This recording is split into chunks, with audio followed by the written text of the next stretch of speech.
समस्या।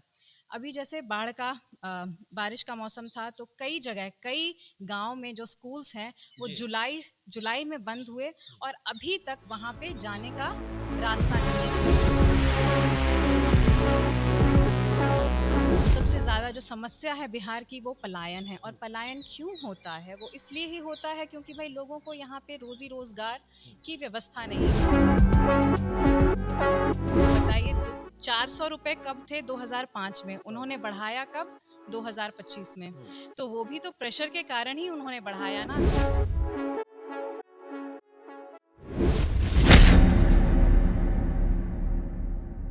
नमस्कार, आप देख रहे हैं मीडिया दर्शन और मैं हूं आपके साथ प्रिंस कुमार।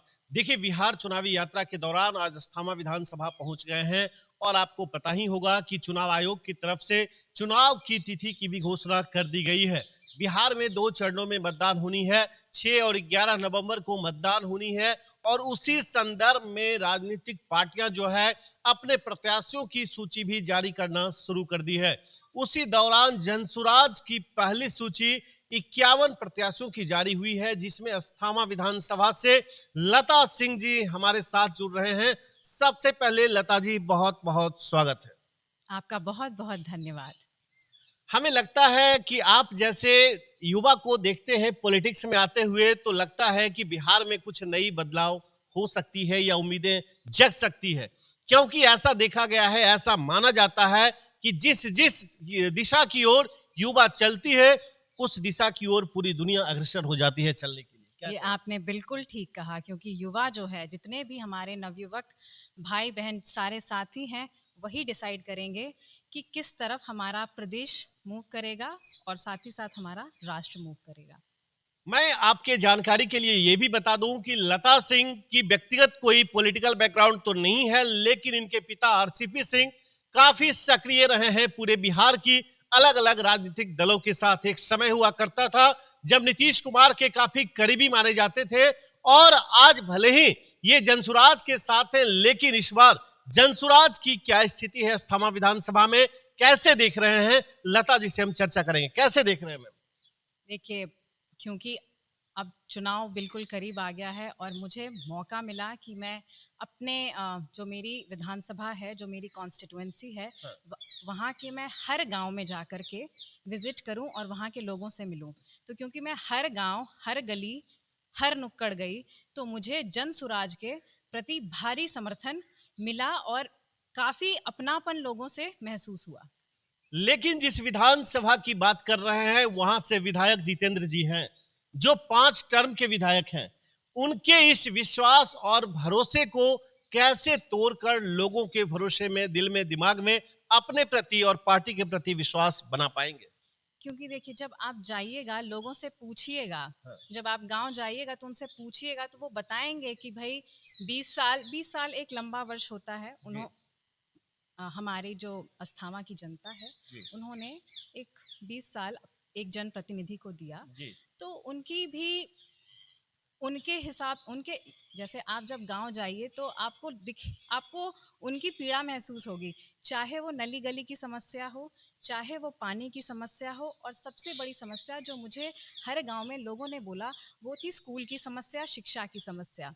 अभी जैसे बारिश का मौसम था तो कई जगह कई गांव में जो स्कूल्स हैं वो जी। जुलाई जुलाई में बंद हुए और अभी तक वहां पे जाने का रास्ता नहीं है। तो बताइए, बच्चों की पढ़ाई की स्थिति कैसे इतनी होगा? बद से बदतर। और मुझे जान के ये बहुत अच्छा लगा कि सबसे फर्स्ट कंसर्न जो लोगों का था वो यही था कि हम तो, क्योंकि हमारी आर्थिक स्थिति तो इतनी अच्छी है नहीं कि हम भाई प्राइवेट स्कूल में अपने बच्चों को पढ़ाएं, तो हम तो इसी स्कूल पे डिपेंड करते हैं, लेकिन हम जो है हम अपने बच्चों को अच्छी शिक्षा दे नहीं पा रहे हैं। और उनका सब देखिए, हर व्यक्ति का होता है कि जो हमारा बच्चा है वो अपने लाइफ में अच्छा करे, सक्सीड करे। तो सबसे ज़्यादा कंसर्न जो था वो, जितने भी हमारे लोग हैं, गांव की जनता है, उनको अपने बच्चों के भविष्य की ही चिंता थी। इसीलिए मैंने जैसे आपको पहले बताया कि जन सुराज के प्रति क्यों लोगों में विश्वास है, क्यों वो इस पार्टी को एक विकल्प के तौर पे बहुत आशा से देखते हैं। लेकिन लता जी, सवाल ये भी है कि क्या युवाओं के लिए, महिलाओं के लिए बुजुर्गों के लिए क्या स्पेशल प्लान लेकर जनसुराज और आप आ रहे हैं इस विधानसभा के लिए स्पेशल?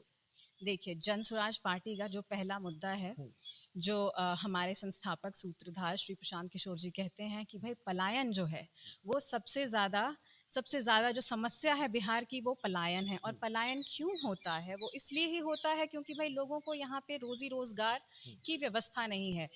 मात्र 6 से 8 हज़ार रुपए के लिए लोगों को कलकत्ता जाना पड़ता है, दिल्ली जाना पड़ता है, सूरत जाना पड़ता है, महाराष्ट्र जाना पड़ता है।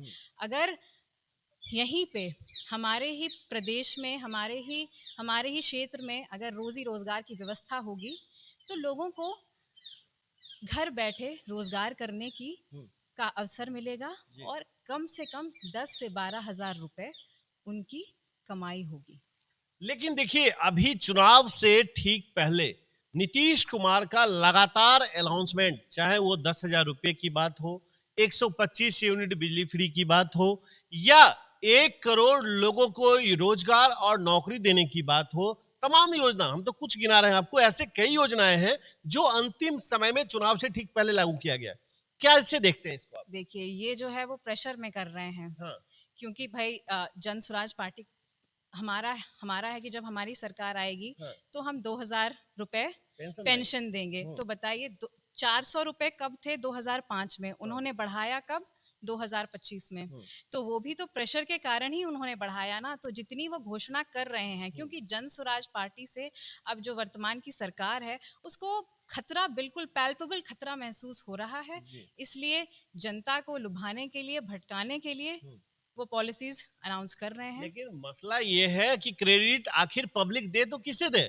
एक तरफ नीतीश कुमार क्रेडिट लेने की तैयारी में है, दूसरे तरफ तेजस्वी यादव क्रेडिट ले रहे हैं। वो कह रहे हैं भाई हम हल्ला किए इसलिए नीतीश जी मान रहे हैं, मेरे विजन पे नीतीश जी चल रहे हैं। तीसरे तरफ प्रशांत जी कह रहे हैं कि हमारे विजन पे नीतीश जी चल रहे हैं। आखिर क्रेडिट पब्लिक किसे दे? क्योंकि पब्लिक तो बड़ा असमंजस में फंस गई है भाई, क्रेडिट दे तो किसे दे? देखिए, पब्लिक अब सब समझती है कि हाँ, ये जो प्रलोभन दिए जा रहे हैं हाँ, वो जो है वो हाँ, चुनाव को देखते हुए दिए जा रहे हैं। नहीं तो ये सारी जो अनाउंसमेंट्स थी ये 10 साल पहले करते या 5 साल पहले करते। अभी जस्ट चुनाव के 1, 2, 3 महीने पहले ही क्यों किया? तो जनता अब सब समझ रही है और जनता जो है सिर्फ पूरा बिहार जो है अब बदलाव के मूड में है। हाँ, लेकिन सवाल लता जी ये भी है, इंटरनल जनसुराज से ही सवाल है। क्या लगता है कल जैसे ही आपके 51 प्रत्याशियों की लिस्ट जारी हुई, आपके ही कार्यकर्ताओं का आपके ही कार्यालय में विरोध प्रदर्शन शुरू हो गया? कैसे मनाएंगे उन लोगों को, कैसे साथ पाएंगे उन लोगों को, कैसे साथ लेकर चलेंगे? देखिए, एक चीज तो है कि चाहे जनसुराज पार्टी हो या और भी जितनी पार्टियां हो, जी, हर कॉन्स्टिट्यूएंसी पे मोर देन वन कैंडिडेट होते हैं, हाँ, है ना? और टोटल 243 कैंडिडेट हैं। तो एक कॉन्स्टिट्यूएंसी से तो सिर्फ एक व्यक्ति को ही टिकट मिलेगा। हाँ। तो देखिए, ये तो ह्यूमन नेचर है। नहीं, वो सब कुछ ठीक है, मैं हाँ, समझता हूँ, अंडरस्टैंडिंग है, लेकिन मनाएंगे कैसे? जो नाराज लोग हैं उसे समझाएंगे कैसे?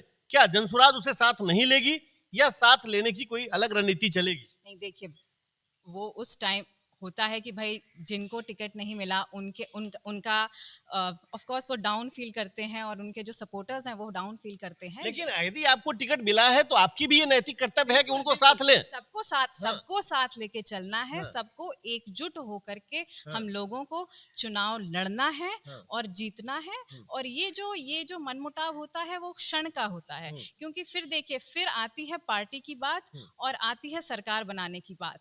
तो जितने भी लोगों के जो मुद्दे होते हैं वो सब कास्ट असाइड करके एक साथ पार्टी को मजबूती देने के लिए सब मिलके काम करते हैं और करेंगे। चलिए अंतिम में 2 लाइन में अस्थामा विधानसभा की जनता से मैसेज के तौर पे क्या कहना चाहेंगे? मैं अस्थामा की जनता से यही कहूंगी कि इस बार जो है वो अपनी बहन, अपनी बेटी लता में विश्वास जगाएं, जन स्वराज पार्टी को भारी बहुमत से जिताएं, ताकि जो उनके जो भविष्य है इस बार वो वोट जो है ये ना देखें कि कौन मुख्यमंत्री बनेगा, ये देखें कि उनके बच्चे का बेहतर भविष्य कैसे होगा। इसके लिए इस बार जन स्वराज पार्टी को अस्थामा विधानसभा से भारी मतों से विजयी बनाए। चलिए बहुत बहुत शुक्रिया। तो आपने साफ तौर पे सुना, लता सिंह जी ने साफ कर दिया कि हमारा, हमारी और हमारा पार्टी का साफ विजन है कि जिस तरीके से लगातार प्रशांत जी कहते नजर आ रहे हैं, शिक्षा पे काम होगा, पलायन पे काम होगा, रोजगार पे काम होगा, इन तमाम बातों को लेकर ये जो कहती नजर आ रही है, इनकी बातों से कहां तक आप सहमत हैं? इसके साथ साथ अस्थामा विधानसभा का अगला विधायक किनको बनाकर विधानसभा के अंदर भेजना चाहते हैं, किन के अंदर आपकी भरोसा ज्यादा है, कमेंट करके जरूर बताएं। फिलहाल अभी के लिए इतना ही। बने रहे मीडिया दर्शन के साथ, आगे का अपडेट्स मैं बहुत जल्द लेकर आऊंगा। नमस्कार।